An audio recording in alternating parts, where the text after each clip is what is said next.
Man, welcome back to the channel. Welcome to the channel. Hit that like, subscribe, hit the notification bell.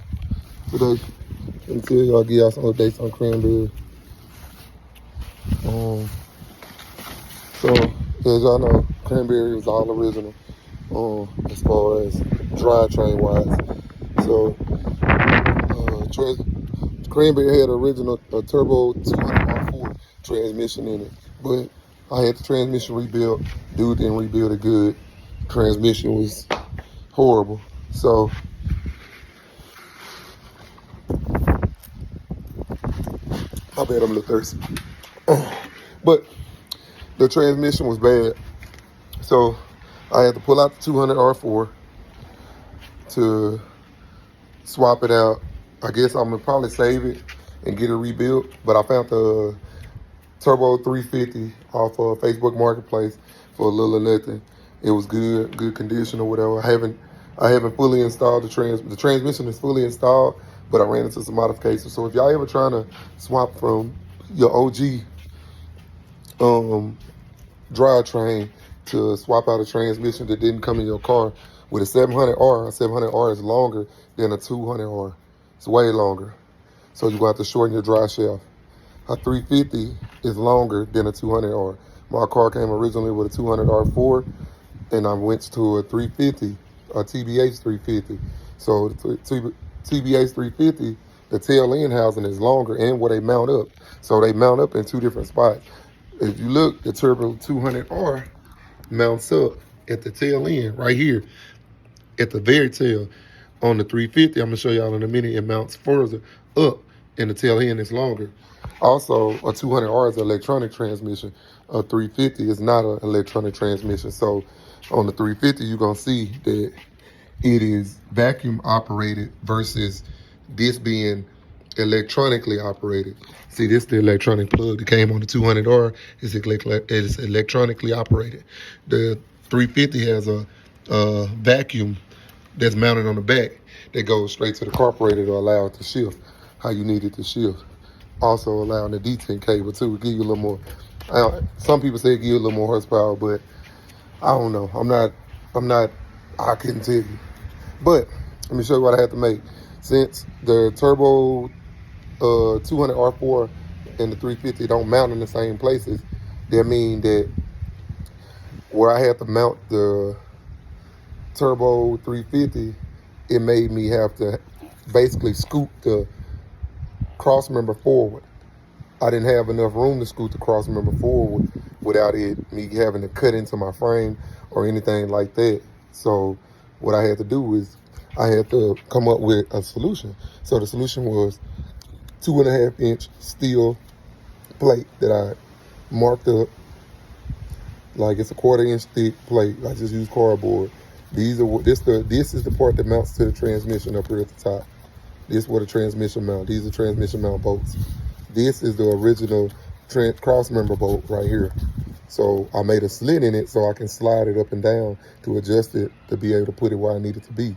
So I got a welder that's in the city that I live in to basically make me a 1/4-inch thick plate like this to mount it to my original cross member so I wouldn't have to alter my cross member.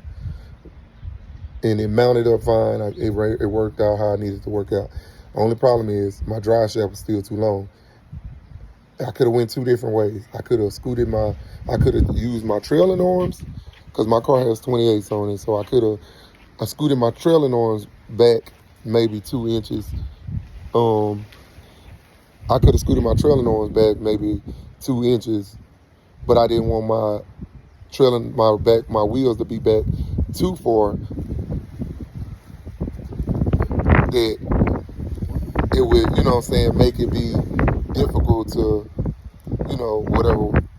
make it be difficult. So if I ever put anything back, I put the factories, it'll look like the wheels way back out of line or centered or whatever, off centered. So instead of that, I left my wheels centered where I had it on when I had the 200R in there. Then I got my drive shaft shortened. So in order to do this, you got to shorten the drive shaft. They charged me $250 to cut my drive shaft, balance it. They said I ain't gonna have no issues once I get my drive shaft. So I cut like 2.5 inches out of my drive shaft. They gonna redo it, refabricate it, or do whatever. Which to me is not a big, it's not a big deal.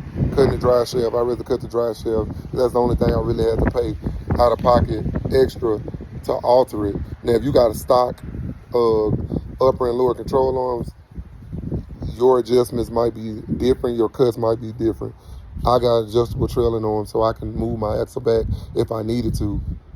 I can move my axle forward if I needed to just a little bit. Because like I said, I got these 28s and how they sit, I just got enough room for them to be back. So I got play. But like I said, I had to make this play. So I'm going to go up under and show y'all. So, like I told y'all, Cranberry, I got this 350 trans. Like I said, it's got a 2. I painted it when I was putting it on. I scratched up the paint on the bottom, so never mind that. But another issue you'll run into on the 350, the bolts don't bolt into the torque converter. They go through the torque converter.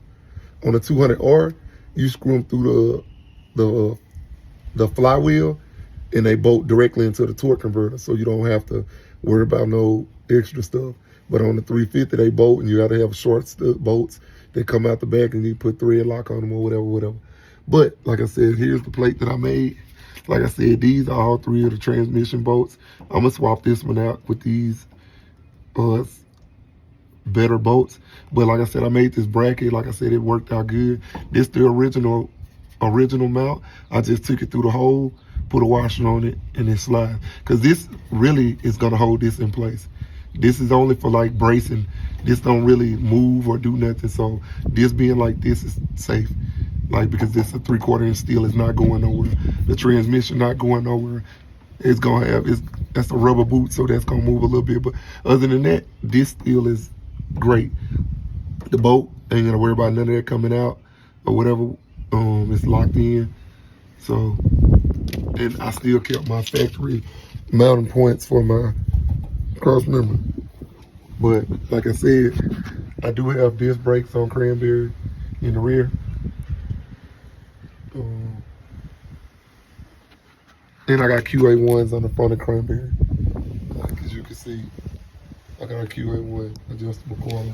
So the front comes up so I can adjust my ride height. Other than that, once I get the drive shaft back next week, then I'll be able to test Cranberry and see how the 350 trans work and run. Because when I took it apart, it looked amazing in there. It looked like it was pretty much like a brand new transmission.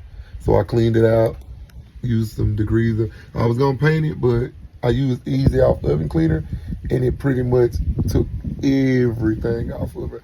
All the mud and the grime, whatever. So it's locked into place. So we're gonna see what it do on that.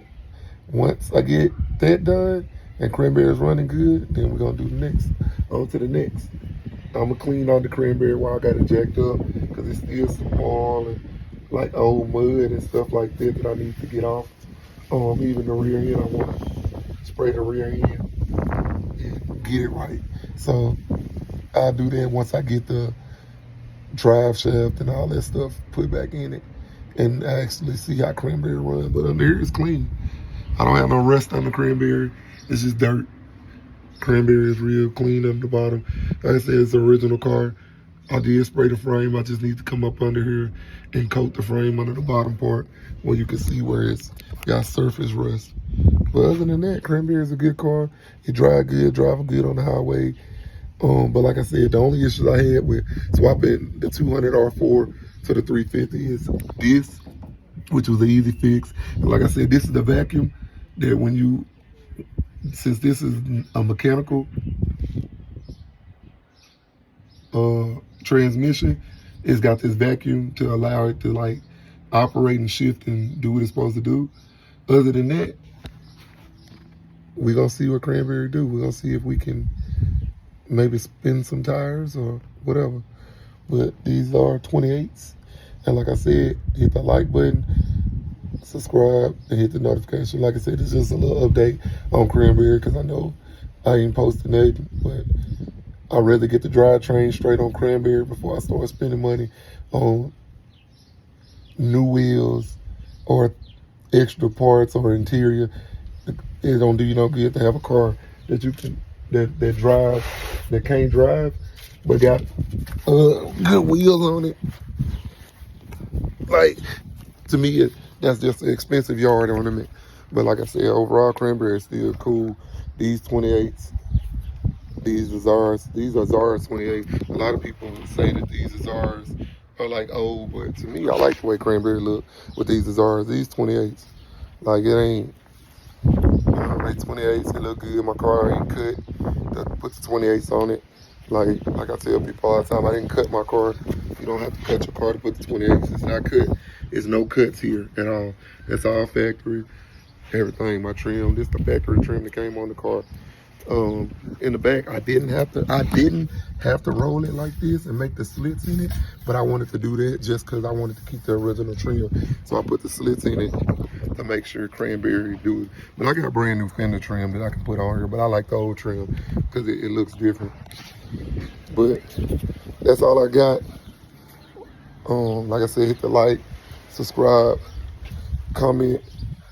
You got any questions, hit the inbox. Let me know what y'all think. We're gonna see what Cranberry do once I get everything put back together. The dry chef should be done next week. So I'm gonna put the dry chef in there. We're gonna work it out from there. All right, I'm out.